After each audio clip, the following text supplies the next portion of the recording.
بھائی اور باقی رشتہ دار بعد میں ہیں. جو پہلی محبت ہے وہ اپنے والدین سے ہے. تو حضور علیہ الصلوۃ والسلام نے سب سے پہلے ذکر بھی والدین کا فرمایا ہے. تو اس چھوٹے بچے کے لیے، اس کڈ کے لیے بھی یہ حضور کا فرمان ہے کہ اے بچے، تیری ساری دنیا تیرے والدین ہے. تیری ساری محبت اس وقت صرف تیرے والدین ہیں، تیرے پیرنٹس ہیں. لیکن سن لے، اگر صاحب ایمان ہونا چاہتا ہے تو پھر کیا کرنا ہوگا؟ اپنے والدین سے بڑھ کے مجھ محمد سے پیار کرنا ہوگا. صرف اسی کو سب کچھ نہیں سمجھ لینا، بلکہ جتنی محبت والدین سے ہے اس بچے کے لیے یہ فرما دیا گیا. اس چھوٹی عمر کا جو کڈ ہے اس کے لیے بھی یہ فرما دیا گیا کہ ایمان کہاں ملے گا؟ اپنے والدین سے بڑھ کے مجھ محمد سے پیار کرنا ہوگا. پھر دوسرے نمبر پہ فرمایا ہے اولاد. اپنی اولاد سے بڑھ کر انسانی فطرت ہے، نفسیات ہے کہ سب سے پہلے والدین سے محبت. آہستہ آہستہ انسان بڑا ہوتا ہے اور جیسے جیسے بڑا ہوتا جاتا ہے تعلقات مزید بنتے جاتے ہیں. جوانی آ جاتی ہے، شادی ہو جاتی ہے اور اس کے بعد اپنی اولاد بھی ہو جاتی ہے. اب جب اپنی اولاد ہو جاتی ہے تو پھر اولاد سے بھی اس انسان کی محبت ہونا شروع ہو جاتی ہے. درمیان میں جتنی محبتیں تھیں ان کا ذکر نہیں فرمایا. والدین کی محبت کے بعد اولاد کا ذکر فرمایا. تو اس سے یہ بھی ایک نقطہ نکلتا ہے کہ درمیان میں جتنی محبتیں ہیں ان میں سے کوئی بھی پرماننٹ نہیں ہے، وہ سب ٹمپریری ہیں، عارضی ہوتی ہیں. اس لیے ان کا ذکر ہی نہیں فرمایا حضور علیہ السلام. والدین کی محبت ٹمپریری نہیں ہے بلکہ پرماننٹ ہے، مستقل ہے. اور اولاد کی محبت بھی مستقل ہے، عارضی نہیں ہے. درمیان میں جتنی بھی محبتیں آئیں، جب بچہ جوان ہوتا ہے، ٹین ایجز میں جاتا ہے، کئی محبتیں اس کو آ لیتی ہیں، لیکن وہ سب ٹمپریری ہیں. اس میں کوئی بھی مستقل مزاج نہیں ہے. حضور نے ذکر ہی نہیں فرمایا صلی اللہ علیہ وسلم. اب اولاد کا ذکر فرمایا ہے تو اب اس نوجوان کے لیے یہ خبر ہے کہ اے نوجوان، پہلی محبت صرف والدین سے تھی، اب تیری اولاد بھی ہو گئی ہے، اب تیری محبت اولاد سے بھی ہے. ہاں، اگر ایمان والا ہونا چاہتا ہے، صاحب ایمان ہونا چاہتا ہے، مومن بننا چاہتا ہے تو اے نوجوان سن، اپنی اولاد سے بھی بڑھ کے، پہلے صرف والدین تھے، اب تیری اولاد بھی شامل ہو گئی ہے. پہلے والدین کی محبت صرف تھی، اب اولاد کی محبت بھی ہے، دو محبتیں ہو گئی ہیں. ہاں سن لے، اگر صاحب ایمان ہونا چاہتا ہے والدین سے بڑھ کر اور اب اولاد سے بھی بڑھ کر مجھ محمد سے پیار کرنا ہوگا. اب پھر باقی جو ریلیٹیوز ہیں، باقی جتنے رشتہ دار ہیں، دوست احباب ہیں، اولاد سے بڑھ کے کسی سے محبت نہیں ہوتی، نہ والدین سے بڑھ کے ہوتی ہے. اب جب نمبر تیسرا ہے باقی لوگوں کا تو حضور علیہ الصلوۃ والسلام نے ذکر بھی تیسرے نمبر پہ فرمایا. کتنے بڑے ماہر نفسیات ہیں حضور صلی اللہ علیہ وسلم. تیسرے نمبر پہ فرمایا ہے اب جب باقی جتنی محبتیں ہیں وہ رشتہ داروں کی ہوں، ریلیٹیوز کی ہوں، کنشپ ہو، اس میں دوست احباب ہوں یا ہمسائے ہوں، ساری محبتیں تیسرے نمبر پہ ہیں. تیسرے نمبر پہ فرمایا ہے کہ اب ان سے بھی بڑھ کر صاحب ایمان ہونا چاہتا ہے تو حضور سے محبت کرنی ہوگی. اب صحابہ نے اس کو کس طریقے سے لیا؟ حضرت انس بن مالک رضی اللہ تعالیٰ عنہ بیان کرتے ہیں، بخاری اور مسلم کے بعد یہ دونوں میں حدیث مبارکہ آئی کہ حضرت انس بن مالک رضی اللہ تعالیٰ عنہ ارشاد فرماتے ہیں کہ ایک صحابی رسول نے عرض کیا، یا رسول اللہ علیہ وسلم.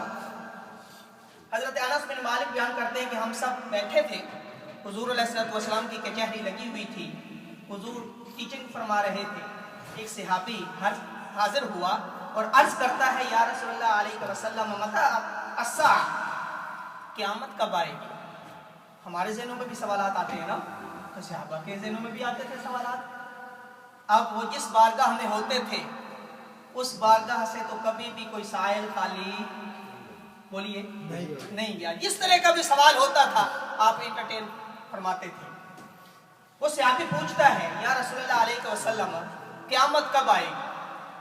اب جواب سنیے کہ میرے حضور نے صلی اللہ علیہ وسلم کیا جواب فرمایا ہے.